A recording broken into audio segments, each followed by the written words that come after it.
So you're a manager. You worked really hard for this company, you received good performance rating for several years, and now you finally received the promotion and became a lead of a small team. You want to show yourself from a good side. Your manager entrusted you with responsibilities and a team, and you want to live up to their expectations. But then something goes wrong. Things take longer for your team than expected, and now you're even about to miss an important deadline. Now you think about it all the time and you cannot sleep well, and that's understandable because you've been given a chance to lead and obviously you're about to blow it, which of course feels like the absolute ultimate end of your career. Or maybe it's not even your management. Maybe your parents used to have unreasonably high expectations from you, and as an adult you just set for yourself a ridiculously high bar. Happened to a friend of mine. Your team seems to be doing what they can, but they're obviously not as good in this job as you are, because, come on, you were promoted because you are good at this stuff. Now, that, my friends, is a moment where a lot of managers are making a mistake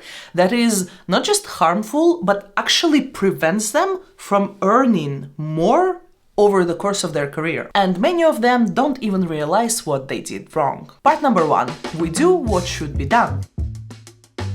When I record, I usually drink tea, but today I have a pitiful cola without sugar and a cola without caffeine, but what can you do? Age and recordings late at night. Now, fear of not delivering is understandable. We all been there, we all can relate to that. And what makes it even worse is when your management is pressuring you, so instead of being supportive, they are pushing you even harder and you get all stressed out. But because of this pressure, internal and external, if there is some, we sometimes act not in the best way, not in the same way that we would do with the cold hat. Let's think. What do we do when our team cannot deliver something on time? We analyze the situation and we look for ways to fix it. Preferably quick ways. Especially if you're a manager for a year or two, you still remember how things are done on the ground because just recently you were doing the same job that right now your direct reports are doing. And when you're looking for a quick ways to deal with the tight deadline situation, sometimes you jump in yourself to help your team with the actual work. Like, what else can you do? The deadline is approaching, your team needs help, and also, you know that everyone hates managers who are totally detached from the ground, so you don't want to be this manager, so you decide to help your team yourself. In the end, it is just faster. Part 2. Consequences. Now you're sitting at 10 p.m. at your desk in front of your working laptop, trying to compensate for the things that your team is supposed to deliver. Imagine that this time you succeeded. So you've met the deadline and everyone is happy. Maybe apart from your family who start getting concerned because of your late working hours. And the next time the situation will happen, you would do the same because last time it worked. Now, here's the aftermath of this. You are overworked. Your team did not improve anything because they know that every time you will just jump in yourself and help them, so they don't develop a sense of ownership.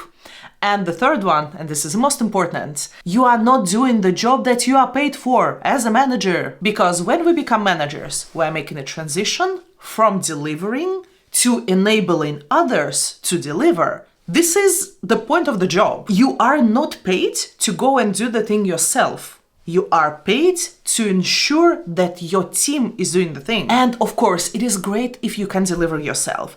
And sometimes it is indeed very much needed. But the most common mistake that I see in less experienced managers is not that they stop doing the work altogether and delegate 100% of it. It's actually the other way around. They cannot stop acting like individual contributors, although this is not their job anymore. And this is one of the hardest transitions that we do when we first start occupying managerial position. Stop contributing yourself and learning how to enable others to deliver. And if you don't do that, you're not doing what you should. Now, what happens in that case? Now it's you sitting in a room with your manager and she's telling you that unfortunately this time you won't get a salary increase or promotion because the company is going through a hard time, but you kind of both understand that that's not really the case. Because why would your management give you a salary increase, promote you further, support you on a career ladder if they don't see a proof that you are capable of handling even a small team as a manager. It's not about the performance that you show today,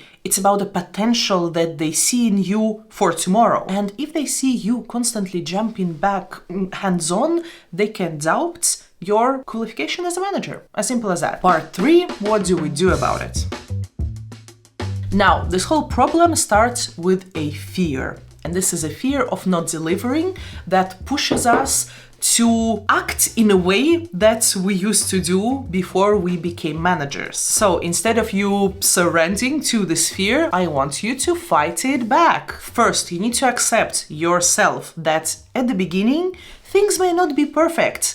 If you just joined as a manager of the team that did not perform before, it is a little bit naive for you to expect that they will magically perform from the moment you start leading them. And it is a little bit naive from your management as well. And when you choose where to focus your energy, invest this energy into properly switching to a managerial role. Put more effort into helping your team succeed, not covering for them, but enabling them. Just like recall when you were an individual contributor, what did your manager do that helped you, encouraged you, that was actually genuinely helpful, and what was harmful? At the end of the day, talk to your team. Ask them about what is the problems that they experience and what can help them show their best work. Through that, and not through burning out, chasing another deadline yourself, you will prove yourself as a good manager. In my job, I work under pressure a lot. So with years, I developed a system that helps me do it sustainably. And a few weeks ago, I made a video about it. So check it out if you like.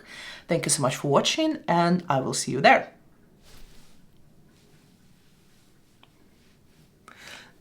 No, I'm not good at it.